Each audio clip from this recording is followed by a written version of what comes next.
बच्चों क्वेश्चन है हमारे पास, among cobalt 3+, titanium 2+, vanadium 2+ and chromium 2+ ions, one if used as a reagent cannot liberate H2 from dilute mineral acid solution. Its spin only magnetic moment in gaseous state is। ठीक है, आपसे क्या पूछ रहा है, आपके पास 4 डिफरेंट आयंस गिवन है और अगर आप इनको मिनरल एसिड में डालते हो तो कौन सा ऐसा आयन है जो कि H2 गैस को लिबरेट नहीं करेगा। देखो, जब आप आयन को HCl में डालोगे या मिनरल एसिड हम कोई भी कंपेयर कर सकते हैं, मान लो HCl लिया है, अगर हम उसमें डालते हैं तो H2 गैस लिबरेट कर जाएगी, क्योंकि होगा क्या अल्टीमेटली वहां पर, जैसे मान लीजिए हमने Cr2+ को डाला मिनरल एसिड में, H+ आयन रहेंगे, ऑब्वियस सी बात है। तो यहाँ पे जो Cr2+ है वो खुद ऑक्सीडाइज होगा और H+ को रिड्यूस करके H2 गैस के फॉर्म में उसे लिबरेट करवा देगा। तो यहाँ से Cr2+ किस में गया, Cr3+ में, और यहाँ पे H2 गैस क्या हो जाएगी, हाफ मोल लिबरेट कर जाएगी। हाइड्रोजन अपने +1 स्टेट से 0 स्टेट में गया, मतलब इसका क्या हो रहा है, रिडक्शन हो रहा है।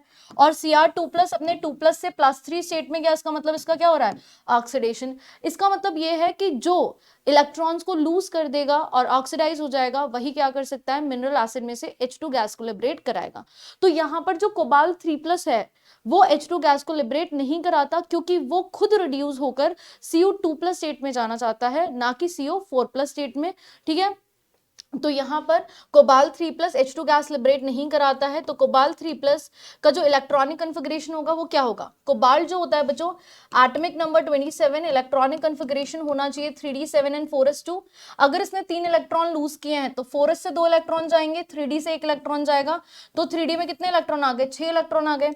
इसका मतलब क्या है, n का वैल्यू कितना हो जाएगा, 5, क्योंकि d सबशेल में कितने इलेक्ट्रॉन्स हमें फिल करने हैं, 6 इलेक्ट्रॉन्स फिल करने हैं। देखिए 1 2 3 4 5 एंड 6, n का वैल्यू कितना हो गया 4, सॉरी n का वैल्यू कितना आ जाएगा 4।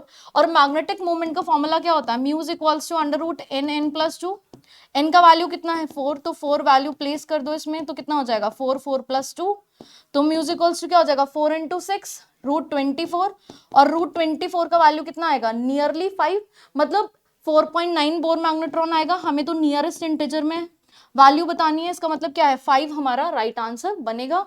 तो 5 इज द राइट आंसर।